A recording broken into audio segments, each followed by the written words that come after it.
Quero começar esse vídeo te fazendo uma pergunta. Você se acha uma pessoa autêntica? E eu digo autêntica de verdade, uma pessoa que não tem medo de ser ela mesma, que não tem medo de fazer as coisas que quer por medo de desagradar os outros. Você é assim? Porque eu tenho tido algumas reflexões nos últimos dias sobre esse assunto.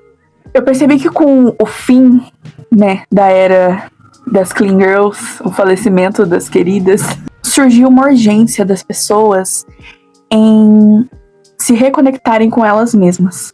Porque essa era das Clean Girls, ela trouxe toda aquela temática de que você tinha que ser minimalista, você tinha que tomar o seu matcha, não podia aparecer.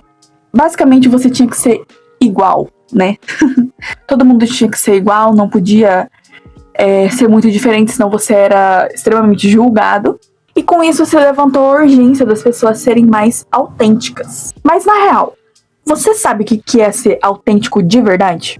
Porque eu tenho uma visão de que ser autêntico não é somente você ser diferente. Porque pensa comigo, imagina um mundo onde todas as pessoas são exatamente iguais. Elas têm o rosto diferente, mas elas têm que se vestir exatamente igual. E uma força maior obriga uma pessoa a se vestir diferente das outras.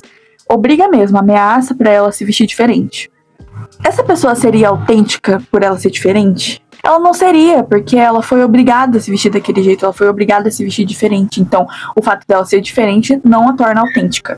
Eu gosto de enxergar a autenticidade como uma escolha que a gente faz em determinada etapa da vida. Porque a nossa vida, ela segue etapas determinadas principalmente pela psicologia, né? Tem a fase da infância, tem a fase da adolescência, a vida adulta. Então, a vida, ela segue etapas bem predeterminadas, principalmente no início dela. Que eu acho, no mínimo, curioso quando você para pra observar. E tudo que eu tô falando agora vai fazer sentido pro assunto da autenticidade, então fica aqui comigo no vídeo, tá? No início da vida, a gente tem a primeira infância, que é onde os psicólogos costumam dizer que a criança é um solo fértil. Porque tudo que você ensina pra criança, ela aprende muito rápido, ela desenvolve no cérebro dela, e essa fase é a fase que vai do 1 ano aos 6 anos de idade. Que é a fase onde o cérebro faz mais conexões neurais, porque ele tá se desenvolvendo. Então, quando você fala pra uma criança fazer uma coisa, ela vai lá e faz. Quando você dá um exemplo pra uma criança, ela cria conexão na cabeça dela de que é um adulto que tá fazendo, então é um exemplo a se seguir. E essas conexões neurais, elas facilitam o desenvolvimento contínuo. Então, nessa fase é muito importante que as crianças façam essas conexões neurais, porque é a fase onde elas estão na escola, onde elas estão aprendendo sobre a vida, tendo os primeiros contatos com a vida. E é a fase onde a absorção de informações é muito mais facilitada. No início da vida, a gente conhece tudo pela primeira vez. A gente aprende a identificar padrões, criamos crenças e personalidade. E por isso, a primeira infância é a fase onde nós somos mais nós mesmos. O que eu quero dizer com isso? Porque como a gente está conhecendo tudo pela primeira vez, a gente está tendo os primeiros contatos, aprendendo as primeiras coisas da nossa vida, a gente não tem um filtro. A gente não filtra informações, não filtra regras sociais. A gente apenas faz o que a gente sente vontade de fazer e aquilo que tá dentro de nós. Sem nenhum tipo de máscara, sabe? E eu quero que você guarde essa informação. A primeira infância é a fase onde nós somos mais nós mesmos. Depois vem a segunda infância, que é onde o reconhecimento de padrões está melhor estabelecido.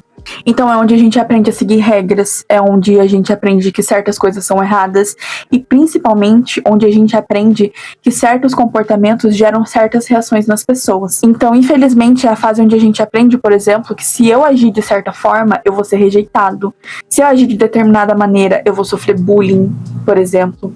E não necessariamente é por causa disso, tá? Se você agiu desse jeito, então você vai sofrer bullying. Não é isso que eu tô dizendo. Mas o nosso cérebro faz essa conexão.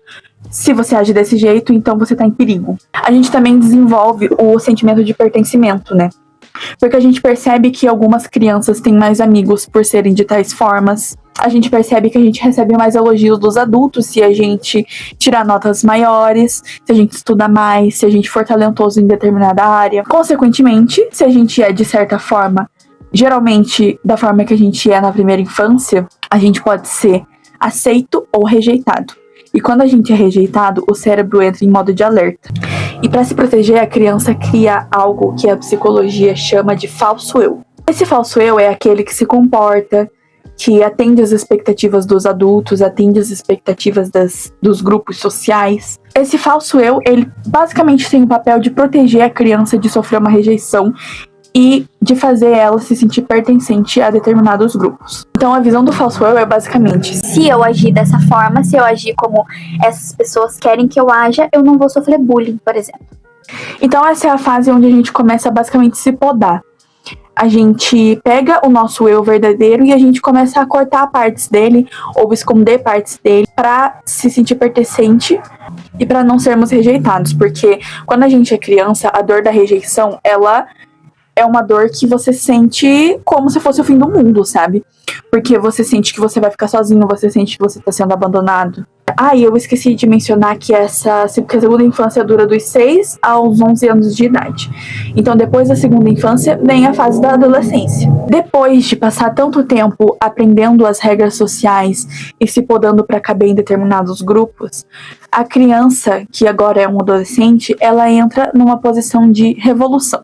Porque o que acontece? Depois que ela percebe que muito da poda que aconteceu na segunda infância vem principalmente por parte dos pais, porque os pais ensinam: isso não pode, você não pode ser desse jeito. Se você for desse jeito, você tá sendo mal educado. Na adolescência, o adolescente percebe que ele não quer apenas ser uma extensão dos pais. Então ele entra num estado de experimentação intensiva.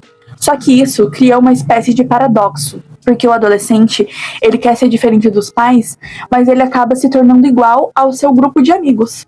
O grupo de amigos nessa fase da vida, ele é muito influente, porque o adolescente, ele quer se sentir pertencente de certa forma, mas ele quer ser diferente dos pais, então ele entra nesse estado de revolução de se tornar igual ao grupo dele. Então, se um grupo gosta de determinado tipo de música, o adolescente vai lá e ele geralmente vai gostar desse tipo de música também. Se consomem certos conteúdos, o adolescente também vai consumir, e assim por diante. Por isso essa é a fase onde a gente geralmente é mais rebelde, né? Porque o que os pais falam pra gente não fazer, o grupo de amigos fala pra gente fazer. E daí a gente vai lá e faz, porque a gente quer ser diferente dos pais, mas a gente quer se sentir pertencente. Então a gente cria esse paradoxo de quando a gente quer ser diferente, a gente se torna igual. Eu lembro que na minha adolescência, eu era meio que um camaleão emocional, assim, sabe?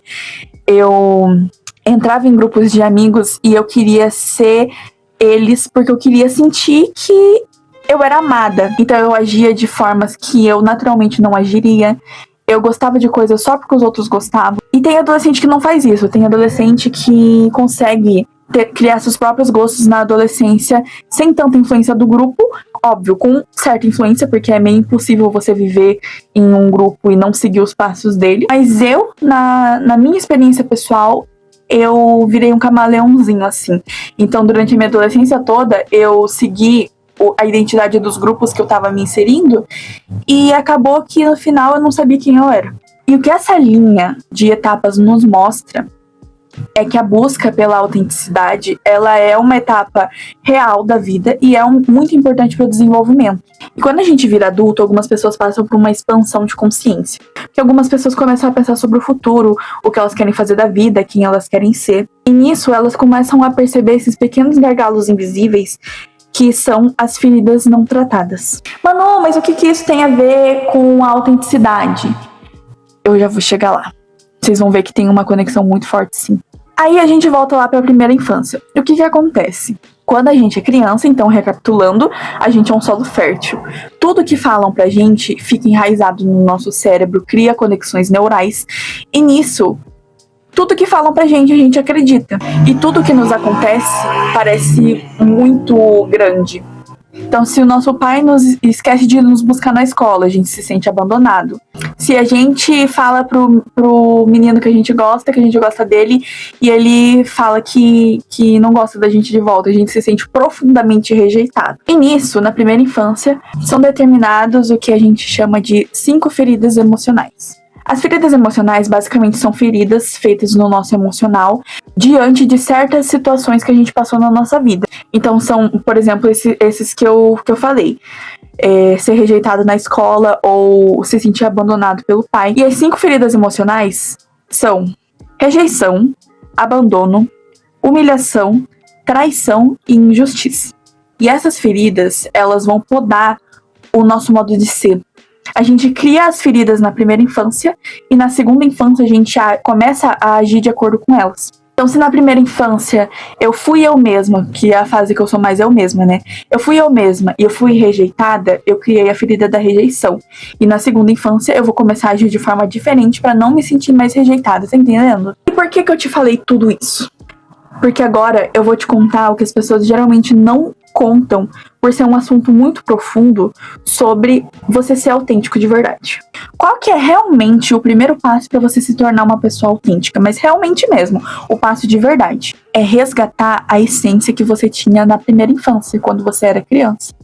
Agora imagina comigo que na sua frente tem um longo caminho, e esse caminho tá bloqueado por portas. E para você conseguir passar, você tem que encontrar as chaves. Essas portas são as suas feridas emocionais. Elas bloqueiam o caminho e no final muitas pessoas não encontram as suas feridas emocionais, nem sabem o que é. E cada situação que a gente passa na primeira infância cria uma ferida emocional profunda e inconsciente. Por isso muitas pessoas não sabem quais são suas feridas emocionais e agem de acordo com elas, controladas pelo inconsciente. E esse inconsciente que rege as nossas ações, o nosso modo de ser, depois até de quando a gente é adulto, se chama crença limitante. A crença limitante é basicamente uma forma automática e inconsciente de pensar e agir em determinadas situações da vida. Então, digamos que você está começando um projeto pessoal. Você teve a ideia, você planejou tudo certinho, mas na hora de executar, você pensa, putz, eu acho que eu não consigo fazer isso. Ou você pensa, não, eu nem sou tão boa nisso, eu não sou boa o suficiente. Ou quando se trata de dinheiro, quando você está prestes a receber um aumento no trabalho, você pensa, eu não mereço receber esse dinheiro. Tá vendo como as crenças limitantes são aqueles pensamentos que você tem automaticamente, sem você conseguir controlar, e elas são movidas por uma dor? Então, digamos que você teve uma situação na sua primeira infância que fez você se sentir rejeitado. Um adulto falou pra você que você tinha que ir bem na prova, porque senão você ia ficar de castigo. E você se sentia profundamente rejeitado durante esse castigo. Você sentia que se você não fosse bem na escola, você não ia mais ser amado. Isso cria uma crença limitante do quê? Eu preciso sempre performar bem pra ser amado. E isso é inconsciente, você não tá sempre pensando nisso. Ok, mas o que tudo isso tem a ver com autenticidade? Crenças limitantes, feridas emocionais. Lembra que eu falei que para você ser mais autêntico, você tem que resgatar a essência da sua primeira infância? Na primeira infância, no início dela, as crianças não têm feridas emocionais. Logo, elas não têm crenças limitantes também. Por isso que uma criança, ela é a personificação da coragem, né? Ela faz tudo, ela não tem medo de nada. Vai andar de bicicleta, ela não tem medo de cair e se ralar inteira. Por não terem máscaras sociais e não se importarem com o que as pessoas vão pensar, elas agem da forma que elas querem agir. E nisso, elas têm a sua autenticidade na sua essência mais pura. Então agora vamos para a parte prática. Como que eu recupero a essência da minha infância? Tem duas formas principais de você fazer isso. A primeira é você identificar e curar suas feridas emocionais. E é nessa parte que muitas pessoas desistem, porque esse é um processo longo e trabalhoso. Eu posso, inclusive, fazer um vídeo sobre cada uma das feridas emocionais, porque foi um assunto que eu estudei bastante quando eu estava querendo identificar as minhas crenças limitantes e curar minha criança interior. Se você quiser um vídeo falando sobre as feridas emocionais, comenta aqui embaixo que eu posso fazer próximos vídeos e criar até uma playlist aqui no canal falando sobre isso. Para identificar as suas feridas emocionais, primeiro você tem que imaginar uma situação onde você se sentiria muito realizado. Por exemplo, eu tenho um trabalho dos sonhos. Imagina que você ganha esse trabalho dos sonhos. Você ia se sentir muito feliz, obviamente, ia se sentir realizado. Mas quando você fosse exercer o cargo, qual ia ser o primeiro pensamento que ia vir na sua cabeça? Tem dois caminhos. Você pode pensar, tô muito feliz que eu tô conseguindo esse cargo, eu vou exercer isso muito bem, eu vou me sair bem. E o outro caminho é, nossa, será que eu sou boa o suficiente para exercer esse cargo? Será que eu tenho conhecimento suficiente? Eu acho que eu não vou conseguir. E é assim que você identifica as suas crenças limitantes. E a sua crença limitante, ela vai ser de acordo com a sua ferida emocional. Então, uma pessoa que pensa, nossa, eu acho que eu não sou boa o suficiente nisso, eu acho que eu não vou conseguir. Ela pode ter ferida da rejeição e da humilhação. E assim vai indo. Mas eu posso falar melhor disso nos vídeos sobre as feridas emocionais. A segunda forma de você recuperar a sua essência, e é meio que uma forma complementar, ela não é tipo, ou você faz isso ou você faz aquilo, você tem que fazer os dois. é praticar hobbies que te remetem à sua infância. E isso não importa, gente. Não importa se você vai achar infantil demais, se você vai falar, nossa, mas eu tô perdendo tempo com isso não é nada adulto. É dessa forma que você recupera a essência da sua criança interior, gente. É assim que você vai recuperar a sua autenticidade. Porque a partir do momento que você faz as coisas sem se importar com o que os outros vão pensar, sem se importar se as pessoas vão te achar infantil demais, se vão te achar imatura, você se torna quem você era na primeira infância. Você se torna corajosa e você se torna quem você tem que ser. Então, por exemplo, quando eu era criança, eu gostava muito de desenhar. Muito. Tanto que teve um Natal que o presente que eu ganhei foi um maço de 500 folhas sulfite, tinta e pincel. Foi o melhor presente que eu recebi na minha vida, assim. Nossa, eu lembro até hoje. E atualmente, eu gosto de hobbies criativos. Eu gosto de fazer journal, eu gosto de pintar, eu gosto de desenhar, gosto de escrever. Então, nisso eu recupero a minha essência da criança interior sem me preocupar com o que as pessoas vão pensar de mim. Agora vamos voltar lá pro exemplo da estrada, do caminho longo que eu dei pra você com as portas bloqueando. As chaves são essas. Você precisa encontrar as chaves para passar pelas portas. E para você encontrar as chaves, você precisa identificar suas feridas emocionais, reverter as suas crenças limitantes e praticar hobbies que te remetam à sua infância. E é uma prática, tem que ser contínua. E no final, quando você vai ver, você já se tornou a pessoa mais autêntica que você conhece. Porque você recupera aquela energia, você recupera a essência da sua criança interior e você se sente até mais feliz. Então depois disso, você tá pronto pra seguir pelo caminho sem obstáculos. E esse foi o vídeo de hoje. Eu espero que vocês tenham gostado e eu espero que eu tenha ajudado vocês. Se vocês quiserem os vídeos sobre as feridas emocionais, podem comentar aqui. E lembrando, gente, eu não sou uma especialista, eu não sou psicóloga, eu sou apenas uma pessoa que estudou sobre isso para entender as próprias experiências pessoais e eu tô passando o conteúdo para vocês de acordo com as minhas vivências. Obrigada por terem assistido, amo vocês.